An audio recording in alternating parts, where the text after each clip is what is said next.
Okay, Assalamualaikum. Hello everyone. Welcome back to another interesting video. This is Ali Sir, Mastermind Coaching Institute. Today I would like to talk about Middle English. গত ক্লাসে আমরা আলোচনা করেছিলাম old English নিয়ে।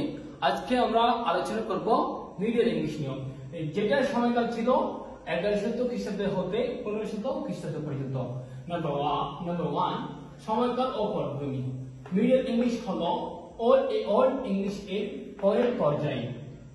শুরু হয় Norman কনকিউস্ট 1063 খ্রিস্টাব্দে এর পর যখন ফ্রান্সের নরমানরা ইংল্যান্ড দখল করে তারা ফ্রান্স ভাষা ও সংস্কৃতি নিয়ে আসে যা ইংরেজি ভাষার উপর গভীর প্রভাব ফেলে।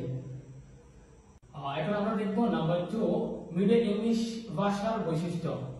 Old English plus Norman French equal to middle English. ব্যাকরণ অনেক সরল হয়। ওল্ড ইংলিশ এর কঠিন ধাতু রূপান্তর ইত্যাদি কমে যায়। ইংরেজি শব্দভাণ্ডারে প্রচুর ফ্রান্স শব্দ ঢুকে যায়। For example court, justice, beauty, Nobel এগুলো ফ্রান্স শব্দ ইংরেজি শব্দভাণ্ডারে যুক্ত হয়। নাম্বার 3 আমরা আলোচনা করব বিখ্যাত লেখক ও সাহিত্য।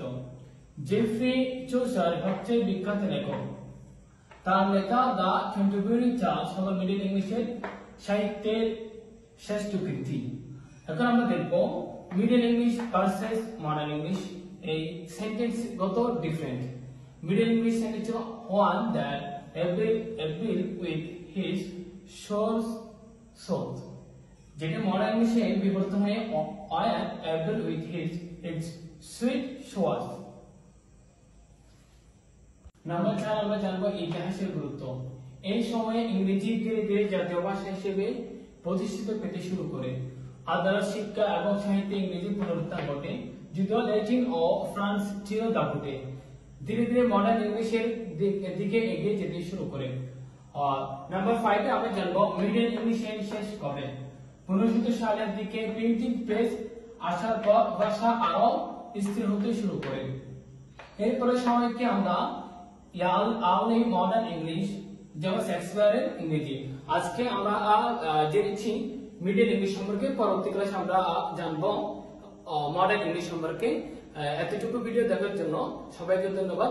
Thanks for watching this video. আসসালামু আলাইকুম।